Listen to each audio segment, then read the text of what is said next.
सुबह की पहली किरणें पड़ते ही शहजादी सारा का महल जगमगाने लगता। उसका महल ख्वाब जैसा था, हर कमरा शाही शान से भरा हुआ था। ये महल शहजादी सारा का था। सारा अपनी जिंदगी नहायत शान व शौकत से गुजार रही थी। एक ऐसी जिंदगी जिसका ख्वाब हर कोई देखता है। महल के अंदर एक खास कमरा सिर्फ कपड़ों के लिए मखसूस था। रंग बरंगे धागों से सजी हुई पोशाकें और शीशे की अलमारियों में तरतीब से रखे गए जूते, जिनमें हर लिबास के लिए अलग मैच होते। इस कमरे में रोशनी हमेशा जगमगाती रहती। एक दूसरा कमरा उसके मेकअप के लिए था, जहां कीमती खुशबुओं से बहरे शीशे, सुनहरे लिपस्टिक्स, चमकदार आंखों के शाइनर्स और हर रोज पहनने के लिए ताजों की लंबी कतार उसका इंतजार करती थी। उसका नाश्ता बादाम के दूध, शहद में भीगी रोटियों और सुनहरे प्यालों में रखे हुए पहलों पर मुश्तमिल होता। उसका गुस्ल फूलों के पानी से किया जाता और उसके जिस्म पर रोज पेटल्स निछावर किए जाते।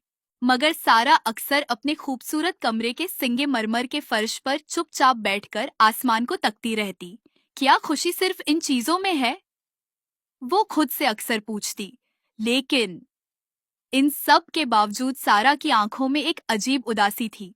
वो अक्सर अपनी सोने की बालकनी से दौड़ दौड़ जंगलों को देखा करती, जैसे वहां कोई उसे आवाज दे रहा हो।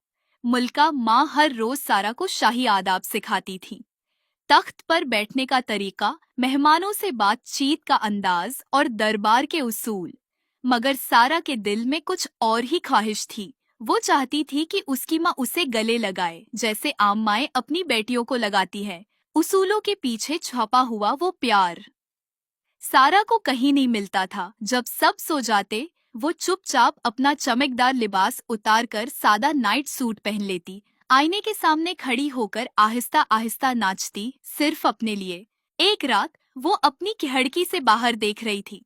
चांदनी में जुगनू नाच रहे थे और सारा का दिल भर आया। उसी रात सारा ने सादा कपड़े पहने, अपने सुनहरे बाल छुपाए और महल के खुफिया दरवाजे से बाहर निकल गए। बाहर की दुनिया एक जादू जैसी लगी।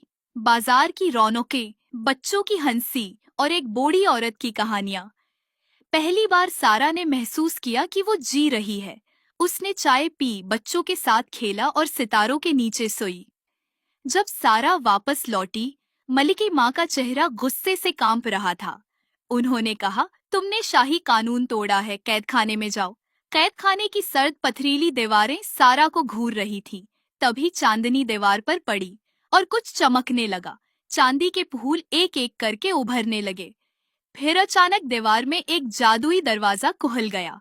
सारा के कदम खुद ब खुद उस रोशनी की तरफ बढ़ने लगे। जैसे ही वो अंदर गई, उसके कदमों तले जिंदा फूल खिलने लगे। हवा में सितारों जैसे जर्रे तैर रहे थे। मगर जैसे जैसे वो आगे बढ़ी, मनाजिर बदल गए। दरख्त मुरझा गए, फूल झड़ गए। सारा एक नए जादुई दुनिया में पहुंच चुकी थी, जहां दरख्त चांदी के थे, नदियों में शहद था और हवा में तितलियां उड़ रही थीं। लेकिन वहां की सब परियां उदास थीं, उनके पर बेरंग हो चुके थे। एक जख्मी परी ने बताया, काली परी ने हमारा जादू चुरा लिया है। वो नफरत की ताकत से हमारी रोशनी छीन रही है। सारा ने फैसला किया कि वो परियों की मदद करेगी। वो अंधेरे किले की तरफ निकली। रास्ते में हवा जहरीली थी, जमीन पर कांटे थे। आखिरकार वो पहुंची। काली परी एक तारीक तख्त पर बैठी थी। उसके चेहरे पर नफरत के सालों के निशान थे। उसके हाथ में एक जादुई कुफल था, जिसमें परियों की ताकत कैद थी। काली परी बोली, मोहब्बत कमजोरी है। मैंने सब कुछ नफरत से हासिल किया। सारा ने नरमी से कहा, तुम्हारे दिल में भी कभी मोहब्बत थी, मैं उसे वापस लाऊंगी। सारा ने एक लम्हे को आंखें बंद की, लेकिन फिर वो आगे बढ़ी और उसे गले लगा लिया। अचानक आसमान ठहर गया। अंधेरी परी की आंखों से आंसू निकले। तुम्हें मुझसे नफरत नहीं, सारा ने कहा। तुम अकेली नहीं हो, तुम भी परी हो, तुम भी रोशनी का हिस्सा हो। उसी लम्हे आसमान से रोशनी की बारिश होने लगी। सब परियों के पर जगमगा उठे, खुशियों की लहर दौड़ गए। काली परी बदल चुकी थी। वो सारा के कदमों में बैठ गई। शहजादी, तुमने मेरी जिंदगी बदल दी। सारा ने मुस्करा कर कहा, नहीं, तुमने खुद को बदला है। मैंने सिर्फ तुम्हें याद दिलाया कि तुम कौन हो। तुम्हें सजा नहीं, सिर्फ मोहब्बत की जरूरत थी। सारा ने कहा, अब मुझे वापस जाना है, मेरी दुनिया मेरा इंतजार कर रही है। परियों ने एक शफाफ शीशे का रास्ता बनाया जो एक जगमगाते महल की तरफ जाता था। महल के दरवाजे खुले तो सब परियां सारा के साथ थी। उन्होंने मलका के सामने झुक कर कि ये शहजादी सिर्फ आपकी वारिस नहीं बल्कि हमारी दुनिया की रोशनी भी बन गई है। मलका की आंखों से आंसू बह निकले। सारा, मुझे माफ कर दो, मैं तुम्हें समझ न सकी।